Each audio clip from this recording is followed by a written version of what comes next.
أعوذ بالله من الشيطان الرجيم بسم الله الرحمن الرحيم إن الذين تابوا وأصلحوا وبينوا فأولئك أتوب عليهم وأنا التواب الرحيم।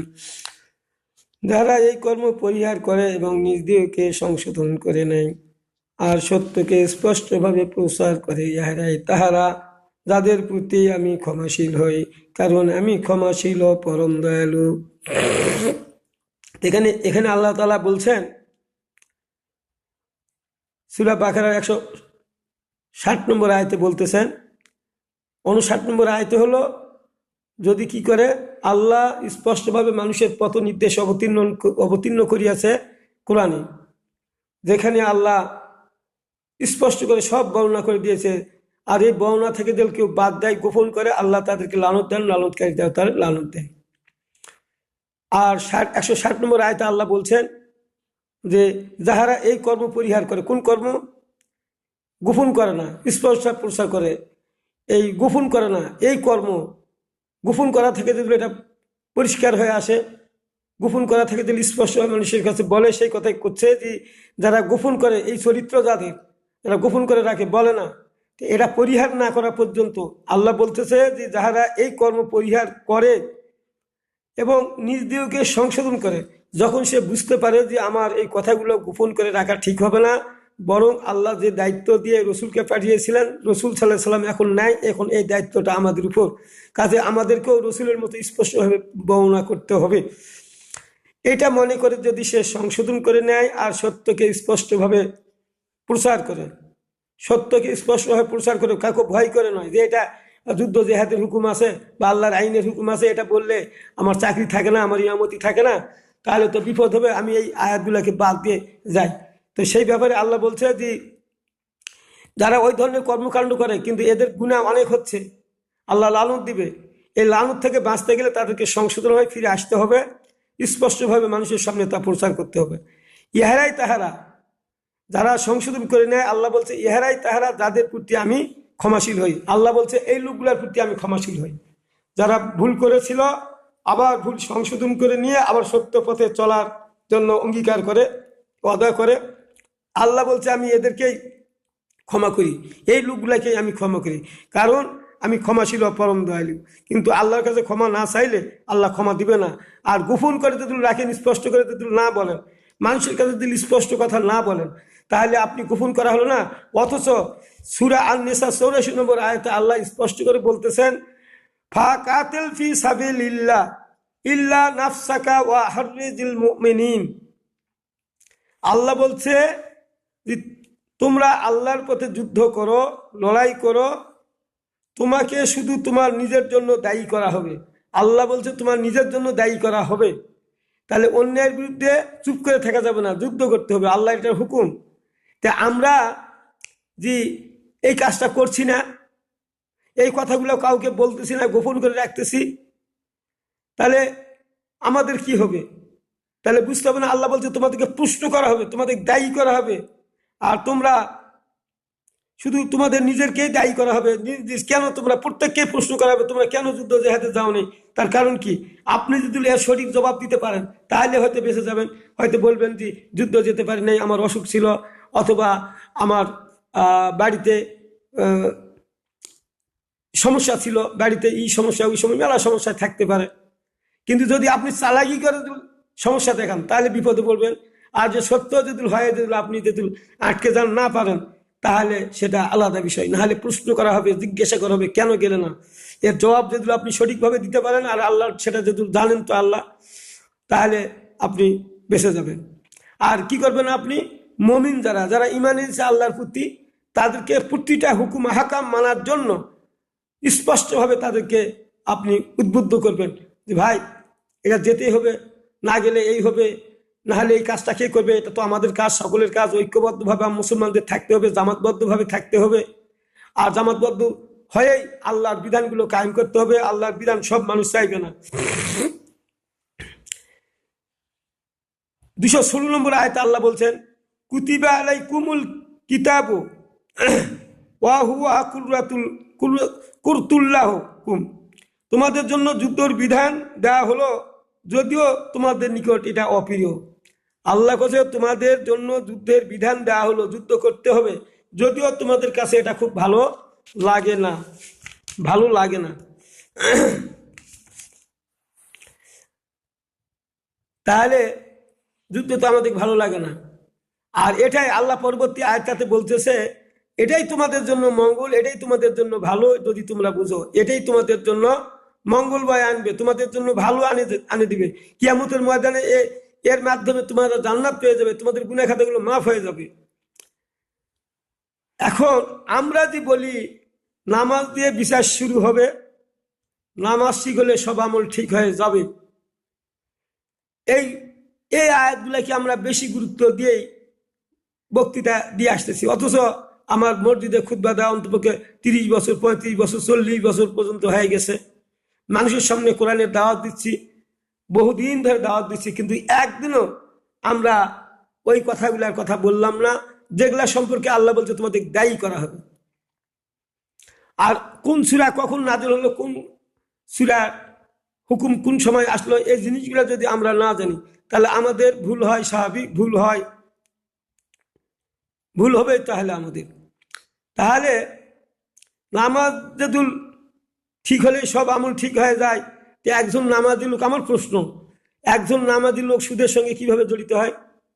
সুদের সঙ্গে যারা জড়িত হয় নিষিদ্ধ করা হয়েছে, সুদ যাই খায় দেয় সবই একই পাপ। তাহলে আপনি ব্যাংকের টাকা লোন নেন, সুদ দেন, এক করেন, কেন এটা ব্যবহার করেন?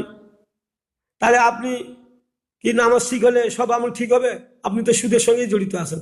বর্তমান বাংলাদেশে 95 জন মানুষ সুদের সঙ্গে জড়িত আছে। কিভাবে? আপনারা রাগ করে বলবেন কিভাবে? বলবেন আমি আমার কারো কাছে চাইও না, কারো কাছে নেইও না, কাউকে দেইও না, কাউকে একও করি না, বলেন তো আপনি।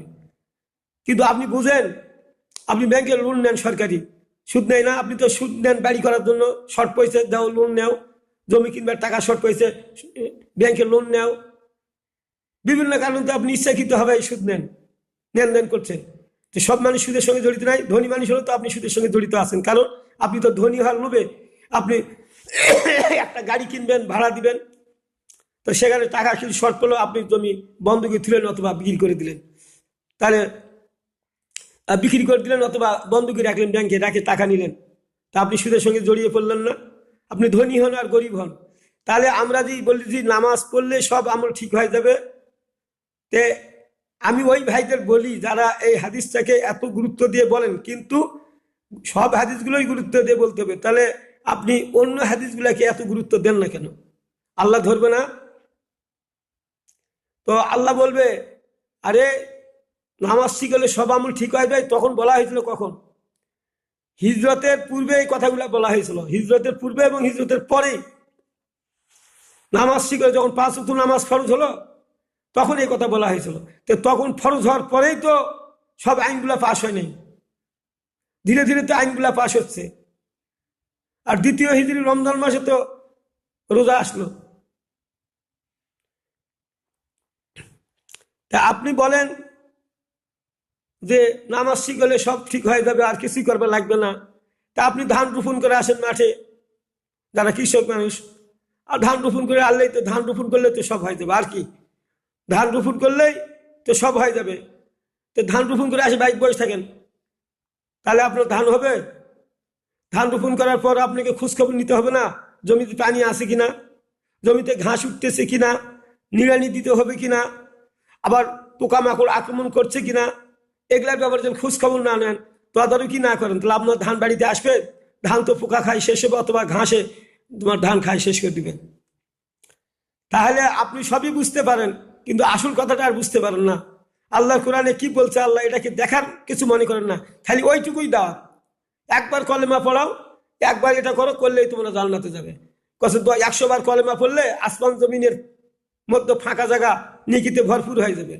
এইটা কিন্তু সস্তা ওয়াজ করে দিলেন, যার যে ওয়াজটা রসুল সাল্লাল্লাহু আলাইহি সাল্লামের জীবনে করে নেই, সাহাবিগণ করেন নাই। হাজার হাজার বার কলেমা তারা পড়ছেন, তারপরে যুদ্ধ জেহাদ সব কাজগুলো করছেন। আল্লাহর জমিনে আল্লাহর বিধান কায়েম করে আইনে আল্লাহর আইনে বিচার ফয়সালা করছেন, আর আপনি সম্পূর্ণরূপে রসুলের ইতিহাসকে ভুলে গিয়ে, রসুলের কর্মকাণ্ডকে ভুলে গিয়ে আপনি ওয়াজ করতেছেন যে নামাজ ঠিক হলে সব আমল ঠিক হয়ে যাবে, রোজা করলে সব গুনাহ মাফ হয়ে যাবে। আর আমাদের বিভ্রান্তিটা এখান থেকে এসেছে। আজ আমরা কত দলে মানুষ আমরা বিভক্ত হয়ে গেছি, অথচ আল্লাহ বলছে যে যারা গোপন করে, স্পষ্ট বর্ণনা করে না, তাদেরকে আমি লানত দিই। তা আপনি এই কথাগুলো মানুষদের বলেন, এই আরবি তো পড়েন, একও তো পড়েন, কিন্তু মানুষের কাছে তো স্পষ্ট বর্ণনা করেন না। স্পষ্ট বর্ণনা না করলে সাধারণ মানুষরা জানবে কোথায়? তারা তো জানে না, তাদের তো সে সুযোগ নেই। যারা আলিম ওলামা, যারা লেখাপড়া শিখছে, তারা জেনেছে বুঝেছে, তাদেরকেই তো স্পষ্টভাবে জনগণের সামনে তুলে ধরতে হবে। তাহলে এখন দেখা যায় যে আমরা স্পষ্ট বর্ণনা করি না, ব্যাসে ব্যাসে যেগুলা সহজ হুকুম হাকাম সেগুলো আমরা গ্রহণ করেছি, আর কঠিনগুলাকে বাদ দিয়েছি। বাদ দেওয়ার পরে এমনটি আমাদের অন্তরে হয়েছে, ওগুলাকে আর কোনোদিন আমরা দেখিই নাই, খুলেই দেখি না কি আছে ওইদিকে। খালি একলার উপরই দাওয়াত দেয়, একলার উপরই মানুষ গোস্ত ভাত নাস্তা করায়। স্কুলে ভর্তি হলে ছেলে মেয়েদের কাজ শেষ হয়ে গেল, ভর্তি যখন ভর্তি যুদ্ধ শুরু হয়েছে, ভর্তি না হতে পারলে তাহলে নিম্ন স্কুলে যাই ভর্তি হওয়া লাগবে, এই চিন্তায় এই যুদ্ধ শুরু হয়ে গেছে। তাহলে আপনি যে যুদ্ধ করে ছেলেটাকে ভর্তি করালেন, যদি সে পরবর্তীতে না পড়ে তাহলে কি ঠিক হলো? ভর্তি করালে আপনি খুব লাভবান হলেন না। ভর্তির সঙ্গে লেখাপড়ার সম্পর্ক আছে। আপনি যেমন ভাবে ভর্তি করালেন তেমনি ছেলেটাকে দেখাশোনা, লেখাপড়া করা, এবং সে অন্যায় অনাচার কাজে জড়িত হয়ে পড়ছে কিনা, নেশাগ্রস্ত হয়ে পড়ছে কিনা, এগুলো আপনাকে লক্ষ্য রাখতে হবে না? তা আপনি একজন মুসলমান, ঈমান আনলেন আল্লাহর প্রতি, তো আল্লাহ কি হুকুম হাকাম করছে আপনি দেখবেন না? খুঁজে দেখবেন না? আল্লাহর কোরআন দিয়ে, এটা হলো গাইড বুক আমাদের আল কোরআন, কোরআনের মধ্যে আল্লাহ সবকিছু দিয়েছে, তাহলে এই গাইড বুকটা আপনাকে বুঝে বুঝে পড়তে হবে না? আপনি যে হাফেজ বানাচ্ছেন তো ওই নিয়তে, একটা হরফে 10 নেকি, আর একটা হাফেজের 10 জন জাহান্নামে জান্নাতে নিয়ে যাবে। আর গরিব মানুষের টাকার লোভে এই আলিমেরা আবার সকলকে যায় বলতেছে, ভাই আপনি তো কিছু করা পারলেন না জীবনে, অন্তপক্ষে একটা সোলকে অন্তপক্ষে আমাদেরকে হাফেজিয়াতে দেন, দিলে হাফেজ হলে 10 জন জান্নাতে নিয়ে যাবে। এখন ওই উম্মি লোক এখন চিন্তা করছে, কথা তো ঠিক, আমরা তো করতে পারি নাই, তাই ছোলটা কেটাদের মাদ্রাসাতেই বা এক করি, তাহলে আমাদের জন্য তো জান্নাতের পথ খুলে যাবে, কিছু নিয়ে যান। এইভাবে তো আপনারা ছোল নিয়ে যাচ্ছেন, লেখাপড়া শিখাচ্ছেন।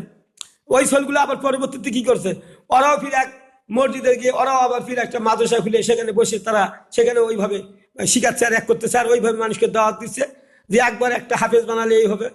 তারপরে ওরা আবার বাহিরে গিয়ে ওরা যেখানে মসজিদ সেখানে ওরা ফির একটা গড়ে তুলছে, ওরা ফির মাদ্রাসা গড়ে তুলে ওইভাবে শিক্ষা দিচ্ছে। এই দেওয়ার ফলে কি হয়েছে জানেন? এইভাবে সব জায়গাতে আলেম ওলামা বৃদ্ধি পাচ্ছে, হাফেজ বৃদ্ধি পাচ্ছে, কিন্তু আল্লাহর দ্বীন কায়েমের কোনো কাজ হচ্ছে না, বৃদ্ধি পাচ্ছে না। তাহলে এই লেখাপড়ার কি কারণ বলেন? এই লেখাপড়া করে কি লাভ হবে? আপনি তো লাভই বুঝেন নাই। অর্থ বুঝে পড়তে হবে। একজন হাফেজ হলে মুখস্থ করলে এটা তো ভালো, তো উত্তম। আপনি মুখস্থ করছেন, এটা তো ভালো সম্মানের ব্যাপার আপনার। কিন্তু এই নয় যে আপনি মুখস্থ করে ফেলাইছেন বলে আপনাকে জান্নাত আল্লাহ দিবেন সরাসরি, এই কোথায় পেলেন? ইসলামে এমন কোনো বিধান আছে? রসুল সাল্লাল্লাহু আলাইহি সাল্লাম কোরআনের হাফেজ ছিলেন না? মুখস্থ তো তার। তো রসুল সাল্লাল্লাহু আলাইহি সাল্লাম এত কর্মকাণ্ডে জড়িয়ে পড়লেন কেন? রসুল সাল্লাল্লাহু আলাইহি সাল্লাম সাহাবীগণ এরাও হাফেজ হয়েছিলেন, মুখস্থ করে ফেলছিলেন। তারপরেও এগুলা যুদ্ধ জেহাদে গিয়েছেন, আল্লাহর আইন আনার জন্য নিজের রক্ত ঝরে দিয়ে আল্লাহর জমিনে আল্লাহর দ্বীন কায়েম করেছিলেন। তা আপনারা যারা হাফেজ হন, যারা হাফেজিয়াত পড়ান, তারা এই ধরনের আইন কানুন আনার জন্য আপনারা চেষ্টা করেন না। কোরআনের যে বিধান কি, কি হুকুম হাকাম কি, এটা তো বলেন না। এই যে আমি যে আয়াতটা বললাম 159 নম্বর আয়াত, আপনারা এটা বুঝে পড়ে দেখবেন যে আপনারা আল্লাহ স্পষ্ট পদ নির্দেশ, মানুষ কিভাবে চলবে, কিভাবে ফিরবে দুনিয়াতে, সব কিছু দিয়েছে কোরআনে। আর আপনি যদি না বুঝেন খালি মুখস্থ করেন, তাহলে আপনি চলবেন কিভাবে? আপনি তো ওইভাবেই চলবেন যে খালি মুখস্থ করো, 1 হরফে 10 নেকি, এই ওয়াজ করো আর এক করো, আর কি করো, হজ করে আসো, বাস আপনাদের ইবাদত বন্দেগী শেষ। উমরা করে আসো, তোমাদের সব গুনাহ মাফ। আরে সব গুনাহ মাফ মানে কি? আপনার সামনে অন্যায় অনাচার কাজ হচ্ছে, আপনি কিছু বলছেন আর আপনার সব শেষ হয়ে গেল মানে? পশ্চিম দিকে ঘুরে আলে আপনার সব গুনাহ মাফ হয়ে গেল। এই ধরনের কথাবার্তা বলার কারণে যারা অকাম কুকাম করছে, যারা হারাম পথে যখন মাল ইনকাম করেছে, রুজি রোজগার করেছে, হারাম পথে আয় করেছে, তাদেরকে এইটা বুঝালেন না। আগে বুঝালেন যে একবার ঘুরে আসেন, সব গুনাহ মাফ। ওই এখন নিজে নিজে চিন্তা করে যে আমি তো অনেক অকাম কুকাম করছি, তাহলে হজ করলে যে সব গুনাহ মাফ হয়, তাহলে হজে যাবো। আর আপনারা বুদ্ধি পাইছেন যে খরচ লাগে হলো 4 লাখ, আপনারা চাচ্ছেন 7 লাখ। তার মানে আপনাদের পুরাপুরি লাভ, অনেক লাভ। এই লাভের আশায় আপনারা এই কাজগুলো করছেন। আপনারা তো তাদেরকে স্পষ্ট বুঝে না দিয়ে নিয়ে যাচ্ছেন। হালাল মাল লাগবে, হজ করবা গেলে হালাল মাল লাগবে, আপনাকে পরিশুদ্ধ হতে হবে, মিথ্যা কথা বলা যাবে না, হক মারা যাবে না, কারো প্রতি অন্যায়ভাবে জুলুম করা যাবে না, জমাজমি অন্যায়ভাবে নেওয়া যাবে না। ভাই, হালাল পথে আয় করে সেই সম্পদের এক দিয়ে আপনি যখন হজ করে আসেন, তাহলে আপনার সমস্ত গুনাহ মাফ হয়ে যাবে। এটা বলতে পারেন না? খালি টাকা হয়েছে দেখে, ওর টাকা হয়েছে, ওর টাকা কি হয়েছে? এই যে কোটি কোটি টাকা এবার যে ওই 5ই আগস্টের পরে যাদের বাড়িতে এমপি মন্ত্রীর বাড়িতে এক দেওয়া হলো, কোটি কোটি টাকা তারা ব্যাংক ব্যালেন্স করেছে, কোটি কোটি টাকা তারা জমা জমি কিনেছে, বিঘার পর বিঘা জমি কিনেছে। আপনারা সেগুলা দেখতেছেন না? কি আয়টা কি পথে আমাদের যাই বলতেছেন ভাই হজ করে আসেন, তো কথা ঠিকই তো, আমি তো অনেক অবৈধভাবে ইনকাম করছি, হজ করে আসি। এর দায়িত্ব আপনার উপর যাবে না, আপনাদের উপর যাবে না এই কোরআনকে স্পষ্টভাবে না বলার কারণে।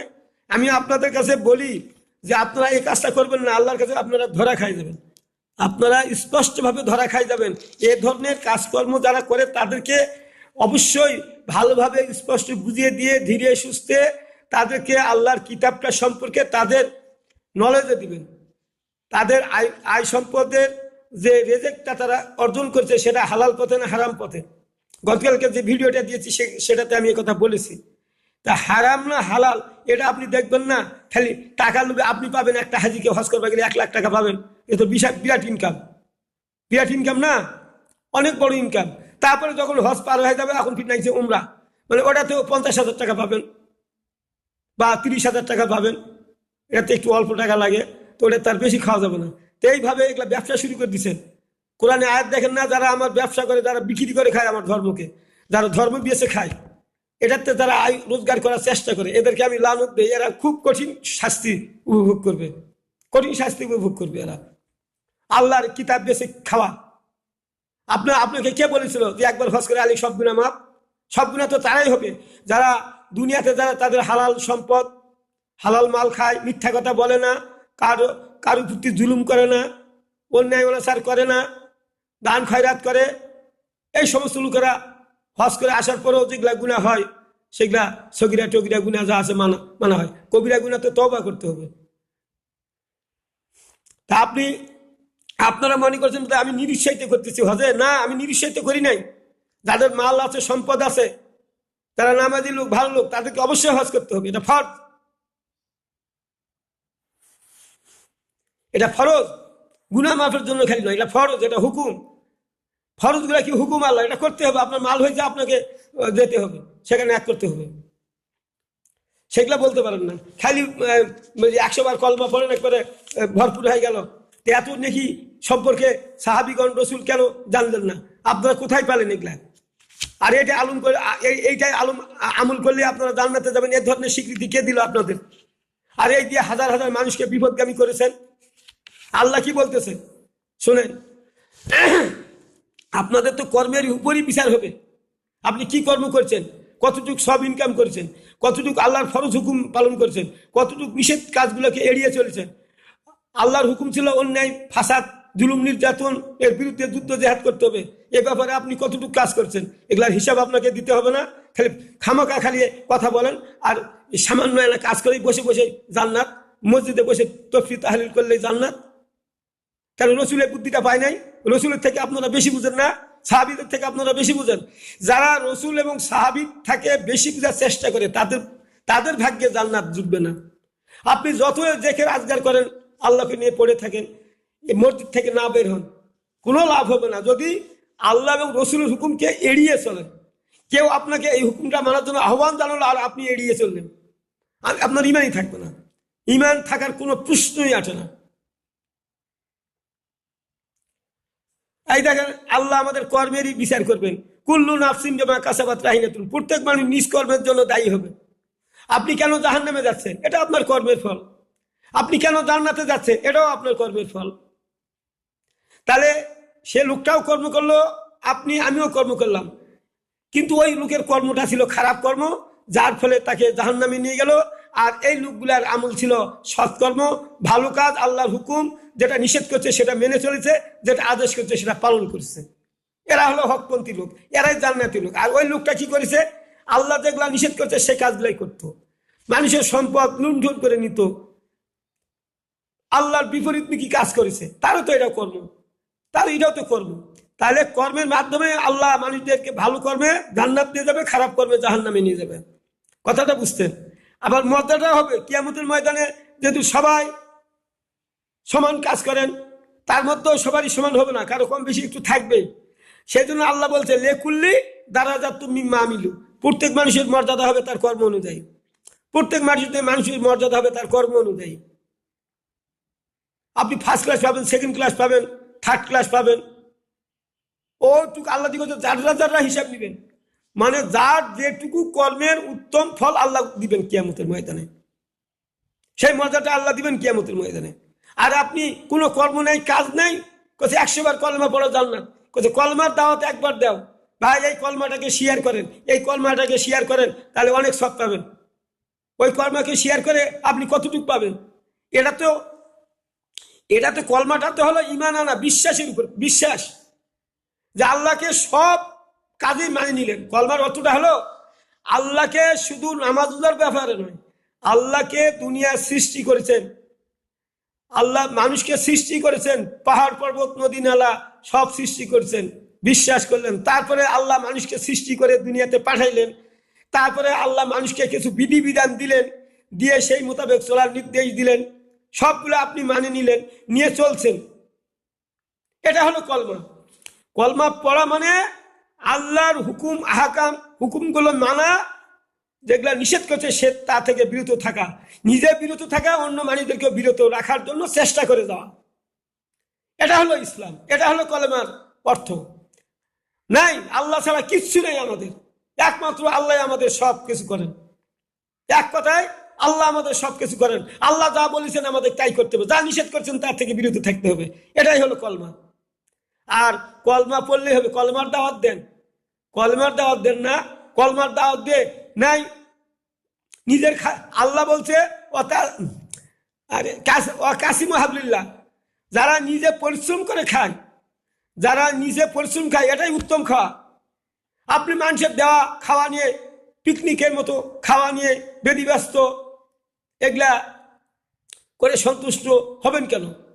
বরং বরং আপনাদের বুঝতে হবে আল্লাহর হুকুম হাকাম কিভাবে করছে সেইভাবে আমাদের চলতে হবে, ওটাও দিতে হবে, দাওয়াতও দিতে হবে। তো বাল্লিগানি ওয়ালা আয়াতা, রসুল বলছে তোমরা একটি আয়াত জানা থাকলে মানুষদের জানাও।